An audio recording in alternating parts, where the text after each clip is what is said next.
ఇలాంటి ఎంటర్టైనింగ్ ధమాకాలు ఇంకా చూడాలనుకుంటే like, share and subscribe to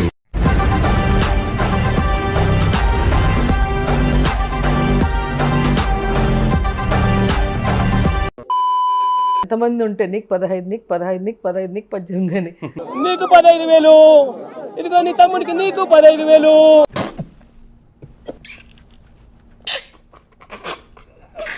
so దీన్ని బట్టి వాళ్ళకి క్లారిటీ వచ్చేసి ఉంటుంది కదా.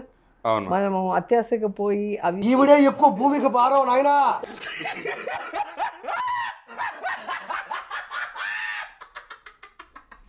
జగన్ గారు సీఎం అయ్యేంత వరకు మనం ఆయన వెనకే ఉండాలని ఆయన వెనక నడిచాం. ఎందుకు అడుగుతుంటానికా? 7 కొండల మీద యేసునాథుని పెట్టాలన్నది ఈయన ఆలోచన. ఈసారి నేనెందుకు అంత కాన్ఫిడెంట్ గా గెలుస్తానని నేనున్నాను అంటే, ఓట్లు వేసుకునే ముందు మాట్లాడిన వాళ్ళందరూ హైదరాబాద్ లో ఎంజాయ్ చేస్తున్నారు. ప్రపంచంలో ఈవి లాంటి మనిషి బ్రహ్మదేవుడు కూడా పుట్టించలేదు చెప్పు. ఆయన భయపడుతుంటాడు. జగన్ గారి మీద నమ్మకం. యాజ్ ఎ రాజశేఖర్ రెడ్డిగా ఆయన మనుషుల్ని ప్రేమిస్తాడు. వారి కోసం ఎంత దూరమైనా కూడా కష్టపడగలడు. అక్రమార్కురాలు, అమాయకురాలు అంటారు, అమ్మాయి అంటారు. రోజా ఇది పెట్టినప్పుడు తాగింది. చెప్పరా? మనసుతో పనిచేశాడు. ఆయన ఎక్కడా కూడా ఓటు కోసం పనిచేయలేదు. చెప్పు తెగిపోతుంది. ఒక సాడిస్టిక్ ప్లెజర్ అనుకుంటాను నేను. ఆ తేడా జగన్ గారు ఉన్నప్పుడు మాట్లాడుతూ మా వాడిపోయిన రోజా, మా సిగ్గులోని రోజా, లేను నా వల్ల కాదు అనే మాట ఒక్క రోజు కూడా 5 years లో ఆయన దగ్గర రాలేదు. ప్రజల్ని కాపాడుకుంటూ వచ్చారు. ఆ ఒక్కదానికే అసలు ఓటు వేయచ్చు జగన్ గారికి. సిగ్గులేని రోజా, వాడిపోయిన రోజా, ఓడిపోయిన రోజా, ఏదేదో ఎన్ని రకాలుగా చేయాలో అన్ని రకాలుగా చేశారు. అప్పుడే డబ్బుల కోసం కకృతి పడే రోజా,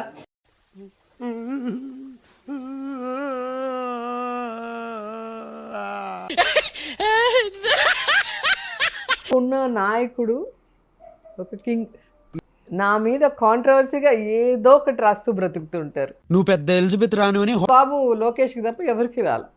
అయినా జనాలు మళ్ళీ ఆయన మోసం చేస్తే నమ్మారు. అంతటికైనా దిగజారిపోయే నగరి రోజా గురించి ఈరోజు మాట్లాడాలా. అలా రాష్ట్రం గురించి ఫీల్ అయిన ఆ వ్యక్తిని మనం మోసం చేసి ఓడించామని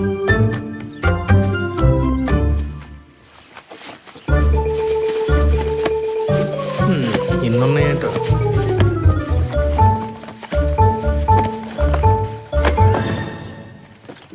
అబద్ధం ఆడితే ఆకులు రాలుతాయి, చస్తావు. బ్రాండ్ అంబాసిడర్ మా పార్టీకి. సో ఆయన ఎవరికి భయపడ్డు. ఆకులు రాలాయి సార్, కనపడుతుందిగా. జగన్మోహన్ రెడ్డి గారు ఆ రోజు చేసింది చూస్తే శాంతంగా నా పని చేసుకుంటున్నా కూడా నన్ను ఎతికి పట్టుకొని ఎక్కడున్నానా ఏంటా. మళ్ళీ రాలేదుగా. రాలే, అబద్ధం. తిరిగాం కదా 18 మంది రిజైన్ చేసినప్పుడు. ఆ డబ్బులు నగిరికి పెట్టుంటే మహానగరం అయి ఉండేది ఈరోజు.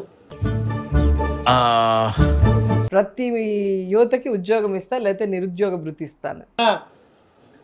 నాకు 4 చెట్లు అన్నాను. ఆయన్ని భయపెట్టి లొంగ తీసుకోవాలంటే ఎవరి వల్ల కాదు. నేను ఎదవని అది నిజం సార్. ఒక్క కూడా రాలేదు కదా. కనపడుతుంది కదా. నువ్వు చెప్పేదేంటి?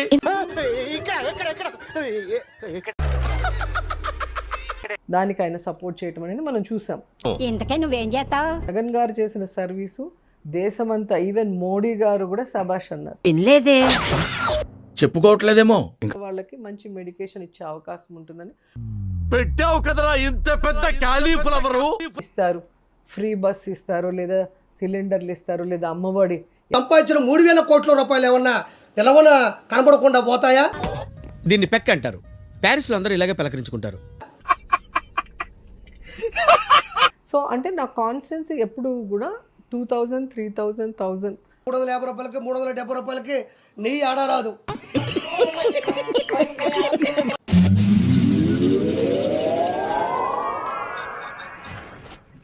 సరే చూద్దాం. ఇది చూసాం కదా, అది చూద్దాం. నీకు 15,000.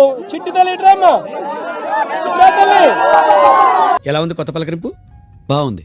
మీరు మొహం కడుక్కుంటే ఇంకా బాగుంది.